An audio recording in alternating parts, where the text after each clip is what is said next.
The American Dream, episode number 13. Welcome back to Retirement Solutions for All Ages.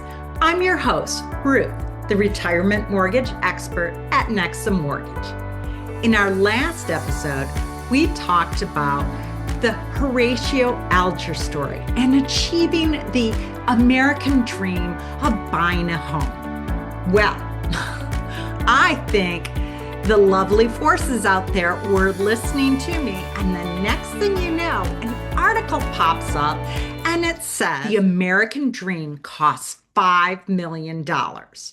Here's the breakdown.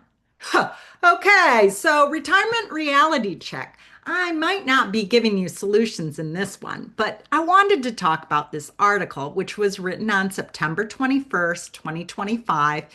And in USA Today by Daniel and Carly. Sorry, I'm not good at pronouncing last names. So let me get personal and do a breakdown of my life that I followed in my father's footsteps. He retired at age 50, moved from the north down to Florida, and then unretired at age 55. Well, that's what I did. And I knew when I moved from Chicago to Florida that I would unretire in about 5 years. Well, I wasn't sure what I was going to do to unretire. Everyone said, become a real estate agent. And I thought, been there, done that. And then the pandemic hit.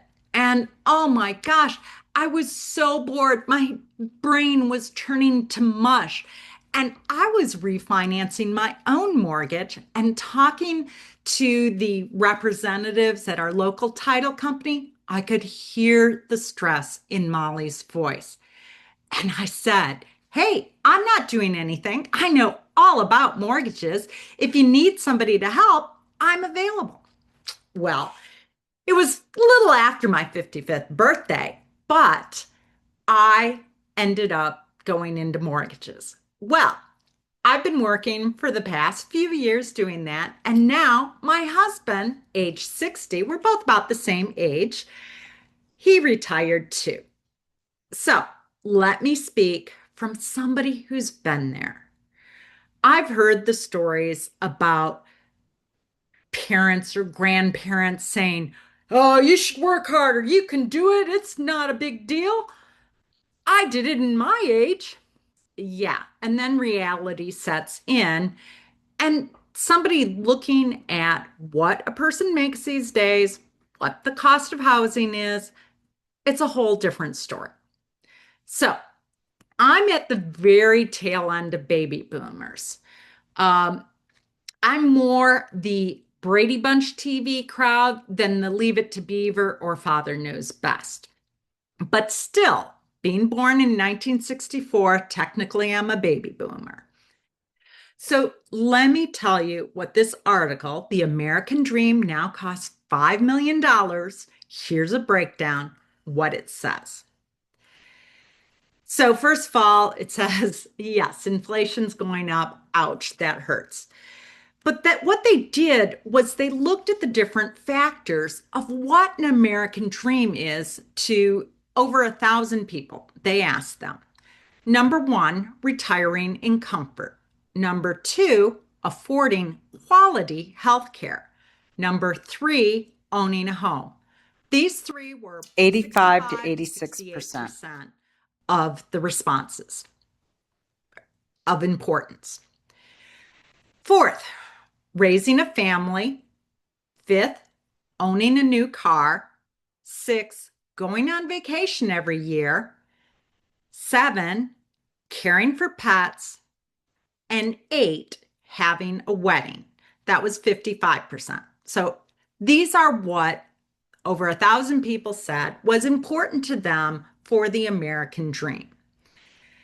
So they researched what each of these costs. Here is the breakdown of what they said each costs. Retirement, $1.6 million. Owning a home, $957,000. Let's just round up to $1 million. Owning a new car, 900,000? Raising two children and paying for college, 875,000? Healthcare, just over 400,000. Annual vacations, 180,000. Pets, 40,000. And weddings, 38,000. And add them all up, and it comes to over $5 million to achieve those thousand people's image of what the American dream really is. Well, I had some problems with reading that off the top of my head. Retirement 1.6 million. They do break it down further, and they say that according to Investopedia, 1.64 million represents the average cost for 20 years of retirement. Well, that makes me a little nervous because I think people are having a lot longer than 20 years of retirement. But aside from the point, and if you broke that down into the 4% rule, where what you have in retirement every year you use 4%, that 1.6 million comes down to $64,000 a year to live in retirement. I'm just going to leave it at that. So, next, home ownership. Almost $1 million.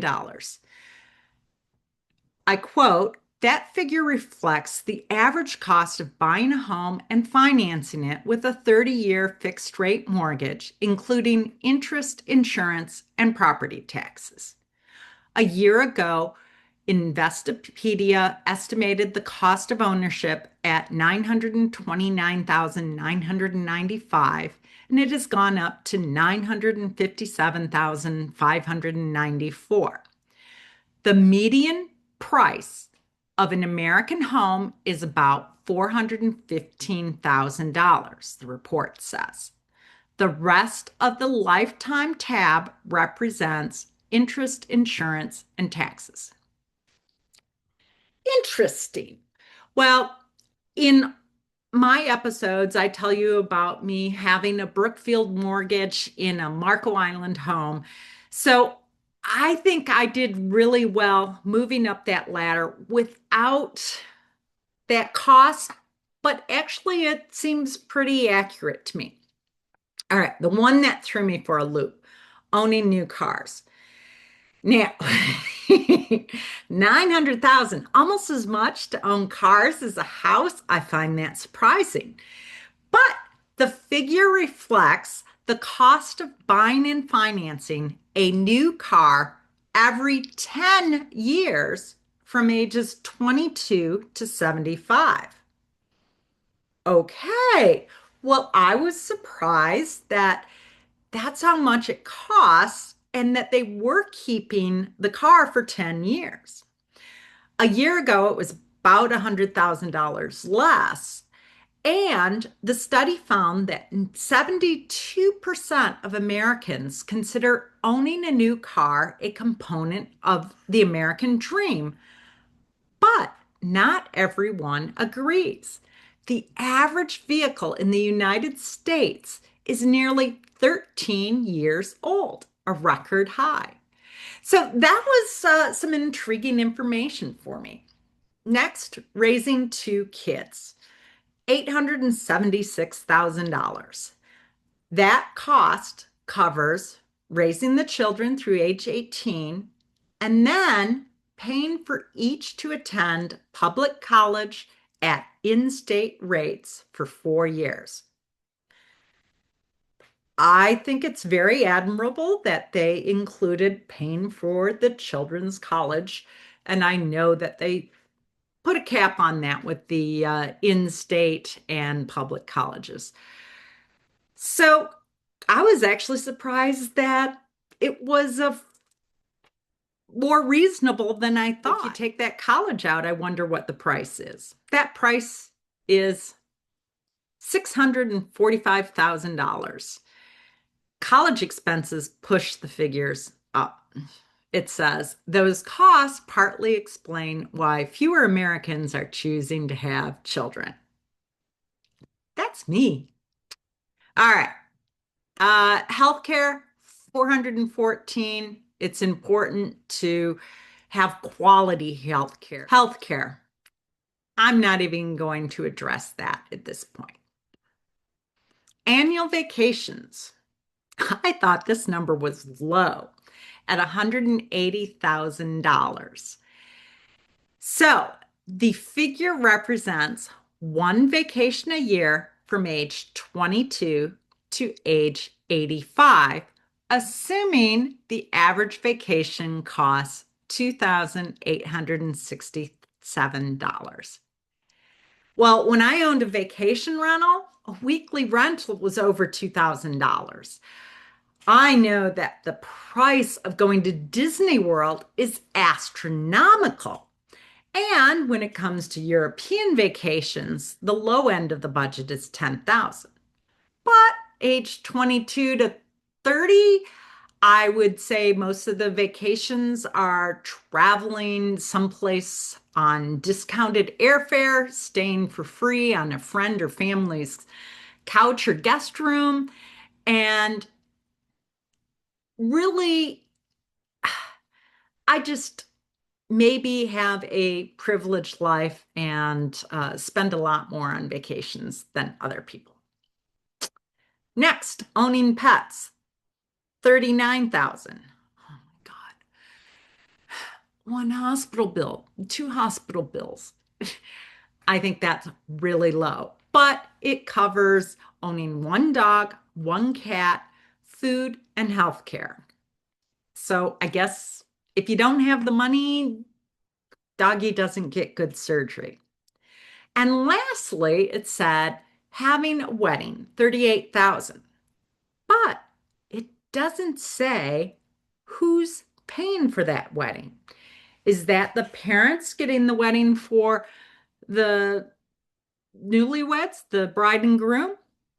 Or is that the bride and groom paying for it? So it's left up to the fact that the wedding costs have been declining, and it covers the ceremony, reception, and ring. So I'm not sure if I have any solutions for any of that, but there are the facts. If you have trouble finding the article, text me and I will forward you a link. And thank you for joining me on Retirement Solutions for All Ages. If this episode resonated with you, please share it with a friend who might need a perspective on what everything costs. Leave us a review and hit that subscribe button so you don't miss future insights. Until next time, I'm Ruth, the retirement mortgage expert, reminding you your retirement needs plans and your plans need money.